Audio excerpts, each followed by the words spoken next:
తెలంగాణ రాష్ట్రంలోని 120 మున్సిపాలిటీలు 9 కార్పొరేషన్ల పాలక వర్గాల పదవీకాలం నిన్నటితో ముగిసింది. దీంతో అర్ధరాత్రి నుంచి ప్రత్యేక అధికారుల పాలన మొదలైంది. ఆయా కార్పొరేషన్లు, మున్సిపాలిటీలకు ఎన్నికలు నిర్వహించడంపై ప్రభుత్వం దృష్టి సారించింది. కొలంబియాపై డొనాల్డ్ ట్రంప్ కొరడా ఝులిపించారు. అక్రమ వలసదారులను తీసుకువెళ్లిన 2 విమానాల ల్యాండింగ్కు పర్మిషన్ ఇవ్వకపోవడంతో ఆగ్రహం వ్యక్తం చేశారు. ప్రతీకారంగా 25% టారిఫ్ను పెంచేశారు. దీంతో కొలంబియా ప్రెసిడెంట్ గుస్తావో పెట్రో దిగొచ్చారు. అమెరికాలో అక్రమంగా ఉంటున్న తమ దేశస్తులను తీసుకువెళ్లేందుకు ప్రత్యేక విమానం పంపించారు.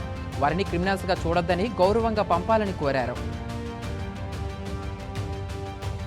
దేశీయ స్టాక్ మార్కెట్లు భారీ నష్టాల్లో ట్రేడ్ అవుతున్నాయి. నిఫ్టీ 131 పాయింట్ల నష్టంతో 22,955 వద్ద చెల్లిస్తోంది. కీలకమైన 23,000 సపోర్ట్ జోన్ను బ్రేక్ చేసింది. మరోవైపు సెన్సెక్స్ 440 పాయింట్లు పతనమై 75,774 వద్ద కొనసాగుతోంది. తెలంగాణలో సంచలనం రేపిన కిడ్నీ ర్యాకెట్ వ్యవహారంలో ప్రధాన సూత్రధారి డాక్టర్ పవన్ అలియాస్ లియోను రాచకొండ పోలీసులు అరెస్టు చేశారు. చెన్నైకి పారిపోయిన అతడితో పాటు మరో వైద్యుడిని అదుపులోకి తీసుకున్నారు. సరూర్ నగర్లోని అల్కనంద ఆసుపత్రిలో అక్రమంగా కిడ్నీ మార్పిడి ఆపరేషన్లు చేసి ఒక్కో సర్జరీకి 50 నుంచి 60 లక్షలు వసూలు చేసినట్లు గుర్తించారు. అమెరికా ప్రెసిడెంట్గా డొనాల్డ్ ట్రంప్ రెండోసారి ఎన్నికవడంపై మెజారిటీ భారతీయులు సానుకూలంగా ఉన్నారని ఈసీఎఫ్ఆర్ సర్వే పేర్కొంది. ట్రంప్ వెల్కమర్స్ కేటగిరీలో వారే ఎక్కువగా ఉన్నారని తెలిపింది. ఆయన గెలుపు ప్రపంచ శాంతికి మేలని 82%, భారత్కు మంచిదని 84%, యుఎస్ పౌరులకు మంచిదని 85% భారతీయులు అన్నారు. తెలంగాణ ఆర్టీసీలో ఇవాల్టి నుంచి సమ్మె సైరన్ మోగనుంది. ప్రైవేట్ ఎలక్ట్రిక్ బస్సుల విధానాన్ని పునఃసమీక్షించి తమ సమస్యలను పరిష్కరించాలన్న డిమాండ్లతో సమ్మెకు వెళ్లాలని నిర్ణయించినట్లు ఆర్టీసీ జేఏసీ తెలిపింది. నేటి సాయంత్రం 4 గంటలకు బస్ భవన్లో యాజమాన్యానికి సమ్మె నోటీస్ అందజేయనుంది. మహాకుంభమేళా సందర్భంగా భక్తి పారవశ్యంతో ఉత్తరప్రదేశ్లోని ప్రయాగ్రాజ్ పులకించబోతుంది. లక్షలాది మంది ప్రజలు తరలివెళ్లి పవిత్ర స్నానాలు చేస్తున్నారు. దేశ విదేశాల నుంచి భక్తులు రావడంతో ప్రయాగ్రాజ్కు తాకిడి పెరిగింది. త్రివేణి సంగమం వద్ద నిర్వహించిన సంధ్యాహారతి భక్తులను మరింత తన్మయత్వంలో ముంచెత్తింది. హైదరాబాద్లోని హుస్సేన్ సాగర్లో భరతమాత ఫౌండేషన్ చేపట్టిన భారతమాతకు మహాహారతి కార్యక్రమంలో అపశృతి చోటు చేసుకుంది. కార్యక్రమంలో ఏర్పాటు చేసిన బాణాసంచా పేలి 2 బోట్లు దగ్ధమయ్యాయి.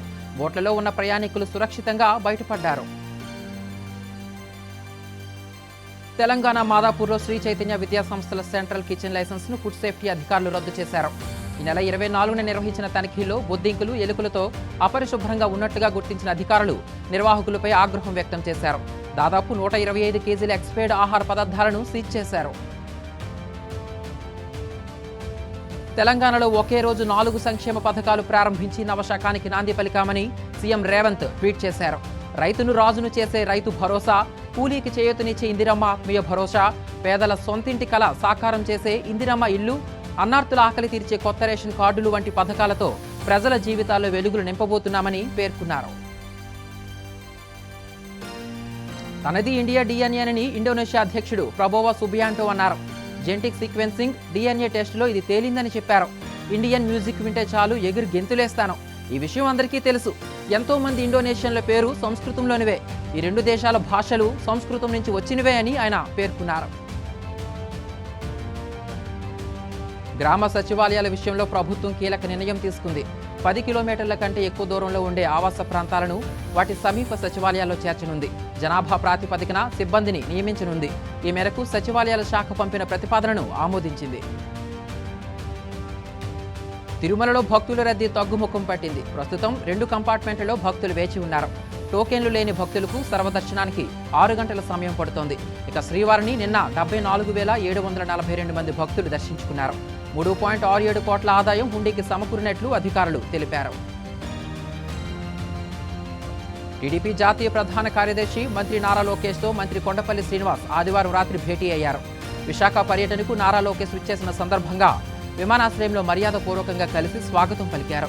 లోకేష్ని కలిసిన వారిలో ఎంపీ కలిశెట్టి అప్పలనాయుడు, విజయనగరం ఎమ్మెల్యే అదితి గజపతిరాజు ఉన్నారు. విజయనగరం జిల్లాను కొద్ది రోజులుగా పొగమంచు కమ్మేస్తోంది. కురుస్తున్న మంచు కారణంగా ఎదురుగా వచ్చే వాహనాలు సైతం కనిపించడం లేదు. దీంతో వాహనదారులు తీవ్ర ఇబ్బందులు పడుతున్నారు. అలాగే మరోపక్క మామిడి తోటలపై మంచు ప్రభావం ఉంటుందని రైతులు ఆందోళన చెందుతున్నారు.